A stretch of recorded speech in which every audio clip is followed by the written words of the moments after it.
Hello everyone, how are you? I hope all of you are happy and healthy and once again you are most welcome to my YouTube channel GK with MKF।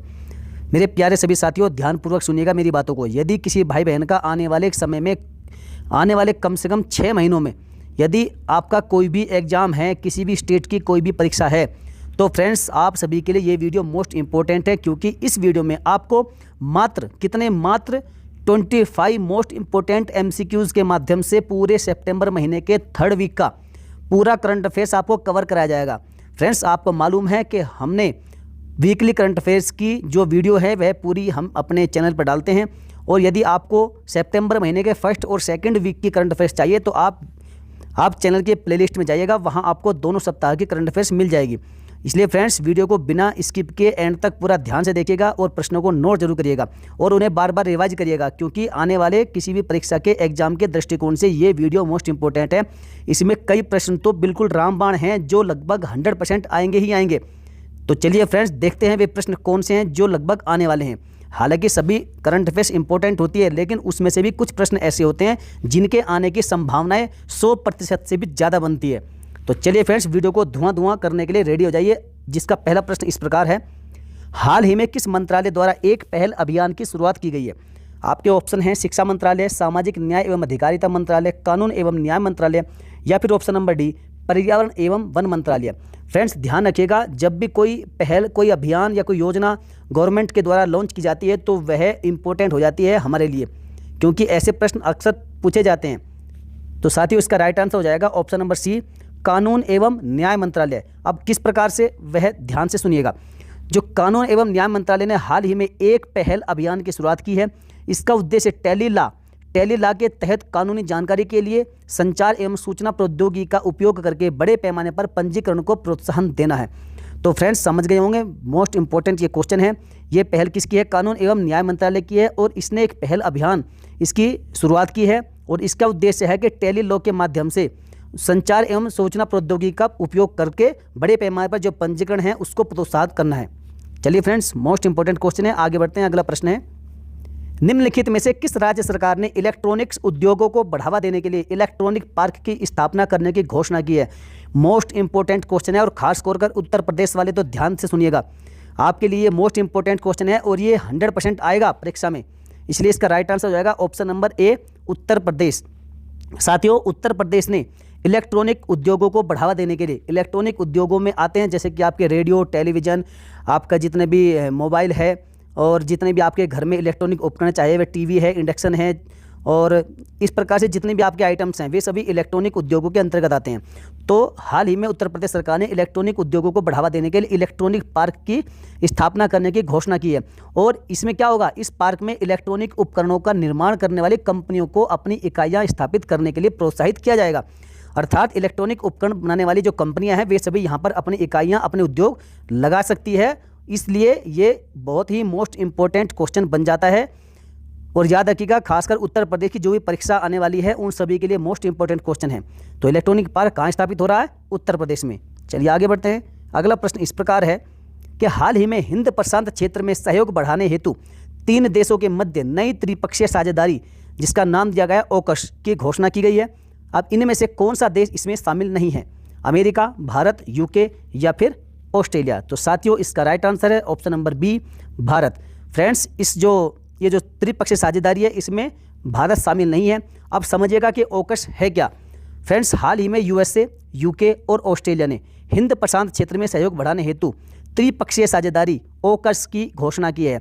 अब AUKUS है क्या? ए से बनता है Australia, UK से बनता है United kingdom, और US से बनता है USA अर्थात अमेरिका। इसलिए इसका नाम रखा गया ऑकस। याद रखिएगा फ्रेंड्स, इस त्रिपक्षीय साझेदारी ऑकस में भारत शामिल नहीं है, बाकी ये तीनों ही देश, अमेरिका, यूके और ऑस्ट्रेलिया, ये तीनों ही इसमें शामिल हैं। चलिए आगे बढ़ते। क्वेश्चन नंबर 4 है, हाल ही में भारत ने किस देश के साथ समुद्र शक्ति नौसैनिक युद्धाभ्यास का आयोजन किया? आपके ऑप्शन है फ्रांस, इंडोनेशिया, मलेशिया या फिर सिंगापुर। तो साथियों, इसका राइट आंसर है option number B, Indonesia. Bharat और इंडोनेशिया की नौसेनाओं के बीच संयुक्त सैन्य अभ्यास, जिसका नाम रखा गया है समुद्र शक्ति, का 3रा संस्करण आयोजित किया गया है। फ्रेंड्स, याद रखिएगा, जितने भी अभ्यास होते हैं वो मोस्ट इंपॉर्टेंट होते हैं, 1 या 2 प्रश्न उनसे बनता है।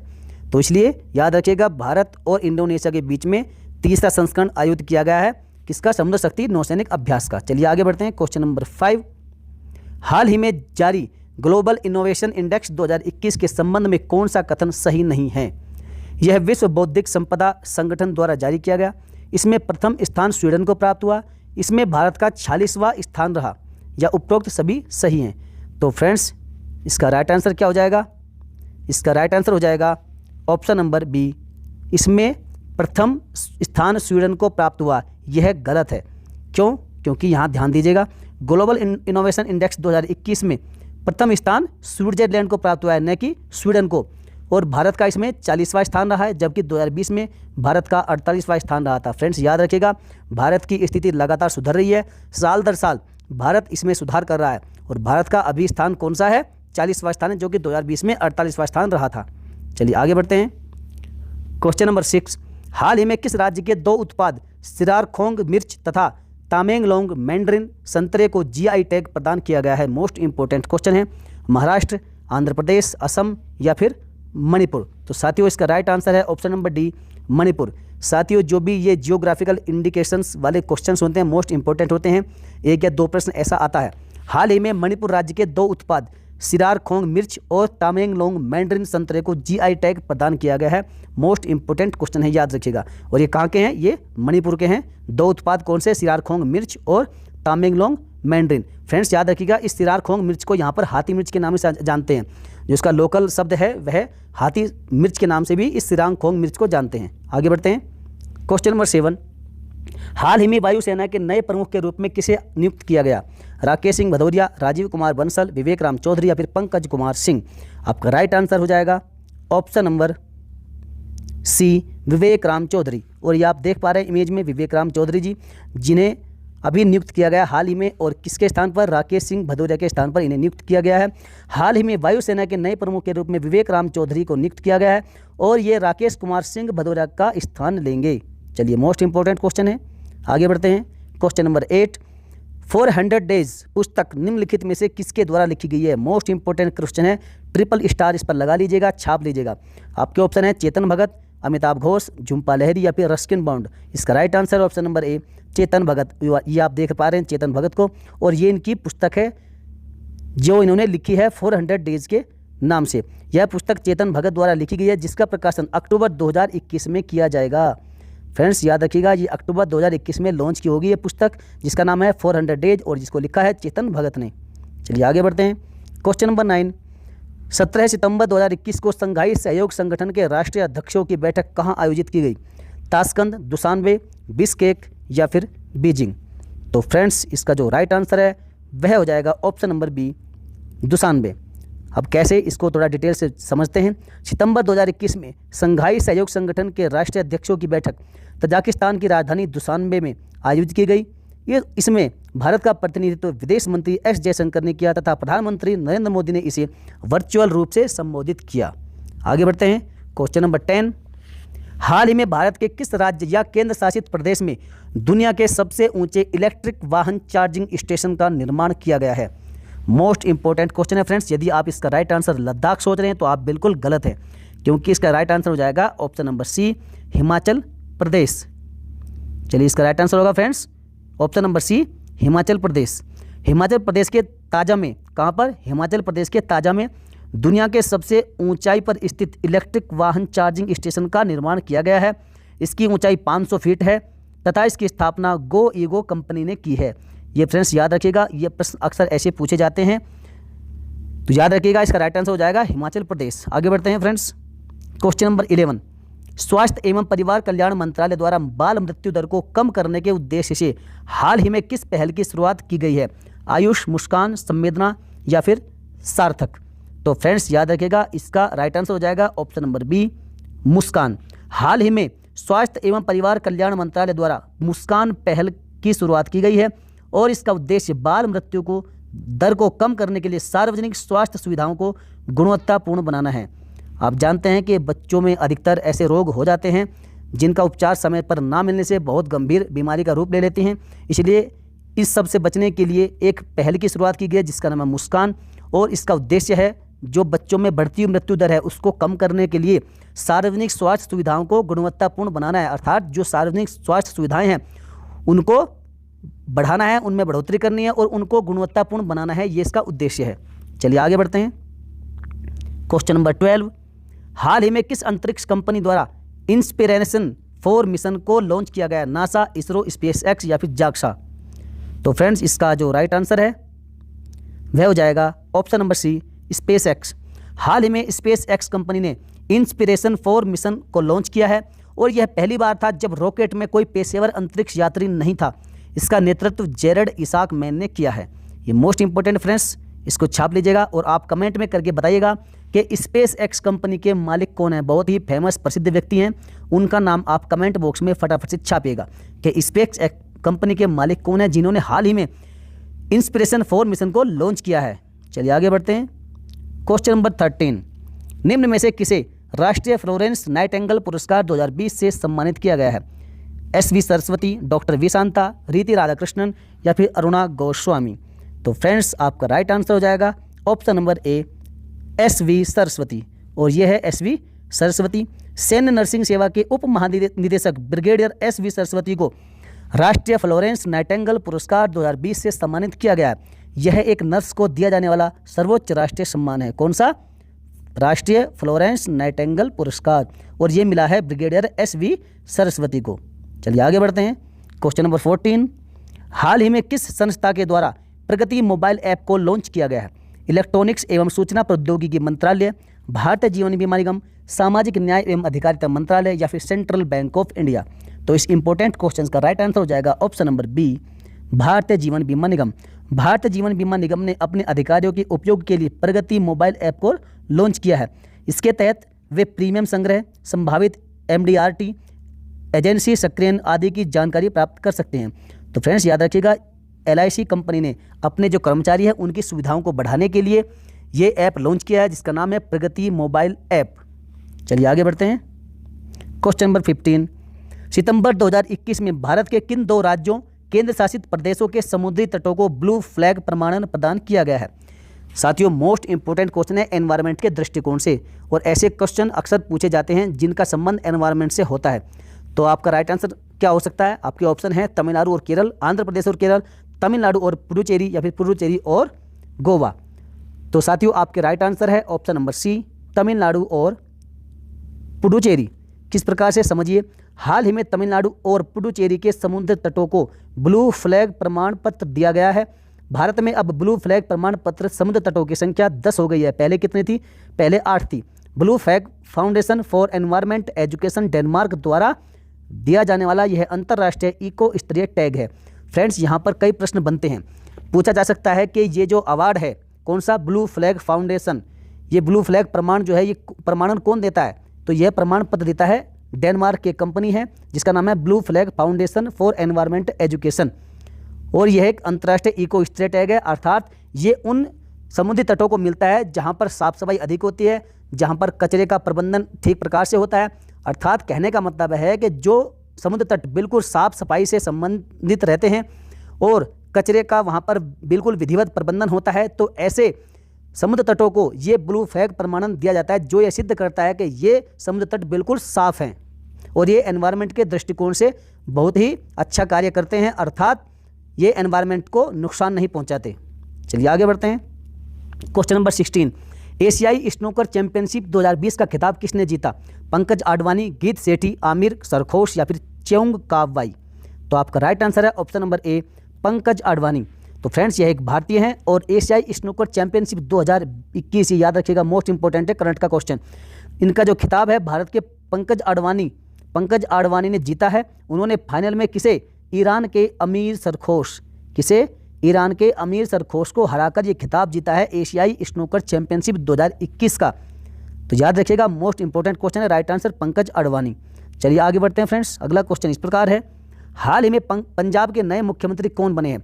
नवजोत सिंह सिद्धू, लेफ्टिनेंट जनरल गुरमीत, चरणजीत सिंह चन्नी या फिर कैप्टन अमरिंदर सिंह?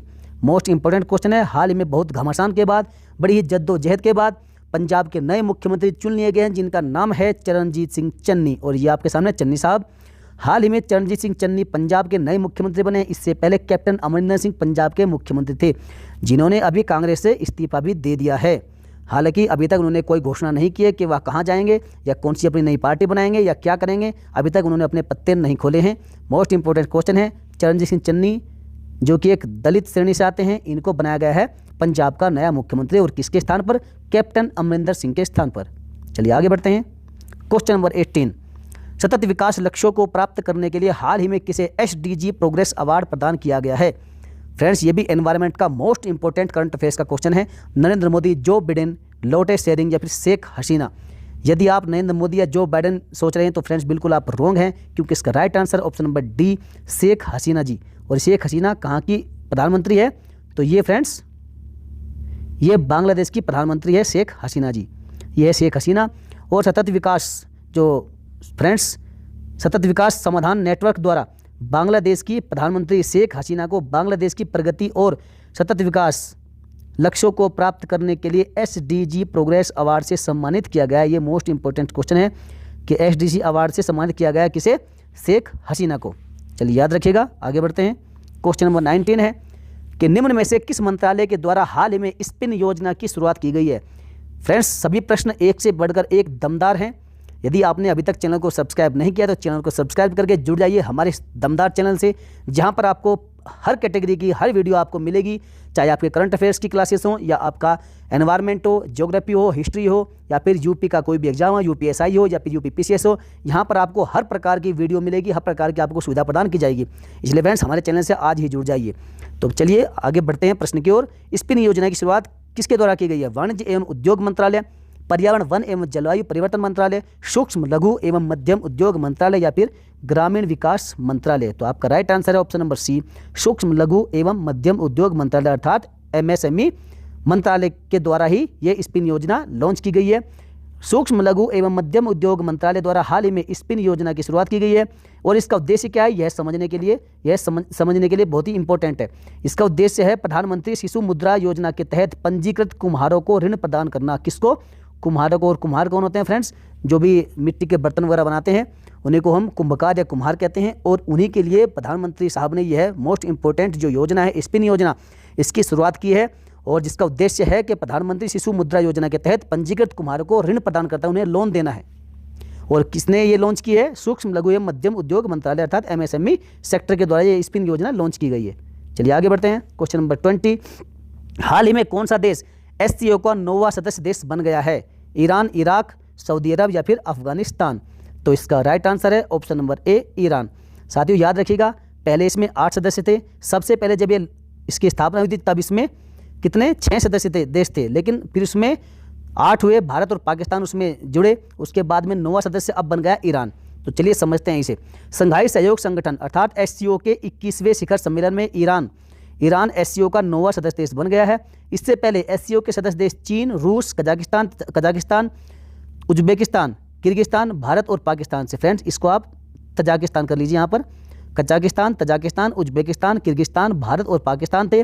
और SCO की स्थापना कब हुई थी यह भी पूछा जाएगा। तो यह फ्रेंड्स इसकी स्थापना हुई थी 2001 में। कब? 2001 में इसकी स्थापना की गई थी। चलिए आगे बढ़ते हैं। क्वेश्चन नंबर 21, 16 सितंबर 2021 को आयोजित 15वीं पूर्वी शिखर सम्मेलन ऊर्जा मंत्रियों की बैठक में भारत का प्रतिनिधित्व किसने किया? अर्जुन राम मेघवाल, कृष्णपाल गुर्जर, प्रहलाद सिंह पटेल या फिर नित्यानंद राय। तो इसका राइट आंसर हो जाएगा option number B, Krishnapal Gurjar. तो फ्रेंड्स समझते हैं इसे। 16 सितंबर 2021 को 15वीं पूर्वी एशिया शिखर सम्मेलन के ऊर्जा मंत्रियों की एक बैठक हुई थी, जो कि वर्चुअली आयोजित की गई थी। भारत की ओर से विद्युत राज्य मंत्री श्री कृष्णपाल गुर्जर जी ने इसका प्रतिनिधित्व किया। और इस बैठक का विषय था वी केयर, वी प्रिपेयर और वी प्रोस्पर। याद रखिएगा, ये इसका विषय पूछा जा सकता है। वी केयर, वी प्रिपेयर और वी प्रोस्पर इसका विषय था। किसका? जो 15वीं पूर्वी एशिया शिखर सम्मेलन ऊर्जा मंत्रियों की बैठक हुई है। और इसमें भारत का प्रतिनिधित्व किया है कृष्णपाल गुर्जर ने। आगे बढ़ते हैं। क्वेश्चन नंबर 22, हाल में अंतर्राष्ट्रीय नागरिक उड्डयन संगठन की पहली महिला अध्यक्ष कौन बनी है? अलका नांगिया अरोरा, वर्तिका शुक्ला, शेफाली जुनेजा या फिर धृति बैनर्जी। इस मोस्ट इंपोर्टेंट क्वेश्चन का राइट आंसर है option number C, Shefali Juneja. और यह है शेफाली जुनेजा, जो कि भारत की शेफाली जुनेजा को अंतर्राष्ट्रीय नागरिक उड्डयन संगठन की पहली महिला अध्यक्ष के रूप में नियुक्त किया गया है। तो फ्रेंड्स ऐसे क्वेश्चन जिनमें कोई भी भारतीय महिला किसी भी अंतर्राष्ट्रीय संगठन की पहली महिला अध्यक्ष के रूप में चुनी जाती है, वह प्रश्न तो अपने आप में 200% इंपॉर्टेंट हो जाता है। इसलिए इस प्रश्न पर आप ट्रिपल स्टार लगा लीजिए। इस प्रश्न के आने की पूरी संभावना है। आने वाले किसी भी करंट अफेयर्स के जो भी प्रश्न बनेंगे, जितने भी परीक्षाओं में जो भी प्रश्न बनेंगे करंट अफेयर्स के, ये पूरे संभावना है इस प्रश्न के आने की। याद रखिएगा, सैफ अली जुनेजा इसका राइट आंसर है। तो चलिए आगे बढ़ते हैं। क्वेश्चन नंबर 23, हाल ही में किस देश के ला पाल्मा द्वीप में स्थित कब्रे वेजा ज्वालामुखी में विस्फोट की घटना हुई है? इटली, स्पेन, फ्रांस या फिर जर्मनी? तो इसका राइट आंसर है ऑप्शन नंबर बी, स्पेन। तो फ्रेंड्स चलिए डिटेल से पढ़ते हैं इसे। स्पेन के जो ला पाल्मा द्वीप है, इसमें स्थित कब्रे वेजा एक ज्वालामुखी है यहाँ पर, जिसका नाम है कब्रे वेजा। यहाँ पर इस ज्वालामुखी में 50 वर्षों के बाद ज्वालामुखी विस्फोट की घटना हुई है, इसलिए ये इंपॉर्टेंट हो जाता है, याद रखना। ला पाल्मा केंद्रीय द्वीप का एक हिस्सा है, याद रखिएगा। ये पूछा जा सकता है कि ला पाल्मा द्वीप जो कि स्पेन में है, वह किस द्वीप का हिस्सा है? तो वह है केंद्रीय द्वीप का हिस्सा। चलिए आगे बढ़ते हैं। क्वेश्चन नंबर 24, निम्न में से किस राज्य में स्थित तीस्ता 5 पावर स्टेशन को ब्लू प्लेनेट पुरस्कार से सम्मानित किया गया? मोस्ट इंपोर्टेंट क्वेश्चन है, फिर से एनवायरमेंट के दृष्टिकोण से एक महत्वपूर्ण प्रश्न। असम, हिमाचल प्रदेश, मेघालय या फिर सिक्किम? तो फ्रेंड्स इसका राइट आंसर है ऑप्शन नंबर डी, सिक्किम। अंतर्राष्ट्रीय जल विद्युत संघ द्वारा सिक्किम में स्थित NHPC के तीस्ता 5 पावर स्टेशन को ब्लू प्लेनेट पुरस्कार से सम्मानित किया गया है, और यह पुरस्कार किसी हाइड्रो पावर प्रोजेक्ट को सतत विकास के क्षेत्र में उत्कृष्टता के लिए दिया जाता है। फ्रेंड्स याद रखिएगा, मोस्ट इंपोर्टेंट क्वेश्चन है ये, जिसका राइट आंसर है सिक्किम। चलिए आगे बढ़ते हैं। क्वेश्चन नंबर 25 और आज का अंतिम प्रश्न, हाल ही में किस संस्था के द्वारा वार्षिक रूप से जारी होने वाली ease of doing business report का प्रकाशन बंद करने की घोषणा की गई है? मोस्ट इंपोर्टेंट है, आपने इस रिपोर्ट के बारे में बहुत सुना होगा। अक्सर हर साल हम इन प्रश्नों को याद करते हैं कि ease of doing business report में किस देश का कौन सा स्थान रहा है। तो साथियों इसका जो राइट आंसर है वह हो जाएगा ऑप्शन नंबर बी, विश्व बैंक। हाल ही में विश्व बैंक समूह द्वारा वार्षिक रूप से जारी होने वाली ease of doing business report के प्रकाशन को बंद करने का निर्णय लिया गया है। अब यह जो संस्था है विश्व बैंक, यह अब इस रिपोर्ट को जारी नहीं करेगी। किसको? Ease of doing business report को। तो चलिए फ्रेंड्स, वीडियो कैसी लगी आप कमेंट करके जरूर बताइएगा। यदि अच्छी लगे तो आप वीडियो को लाइक करना बिल्कुल ना भूलें। अभी सभी साथियों में जो भी किसी परीक्षा के एग्जाम में बैठने वाला है, किसी परीक्षा में बैठने वाला है, उन सभी को शेयर कर दीजिएगा। और यदि आपके पास कोई सुझाव है तो फ्रेंड्स कमेंट करके आप जरूर बताया करें। और जिसने अभी तक चैनल को सब्सक्राइब नहीं किया वो चैनल को सब्सक्राइब करें, इस बेल आइकन को जरूर प्रेस कर लेना। तो चलिए फ्रेंड्स मिलेंगे फिर किसी नेक्स्ट वीडियो में। जय हिंद, वंदे मातरम। करेंगे फिर से धुआं, मस्त रहिए अपनी पढ़ाई करते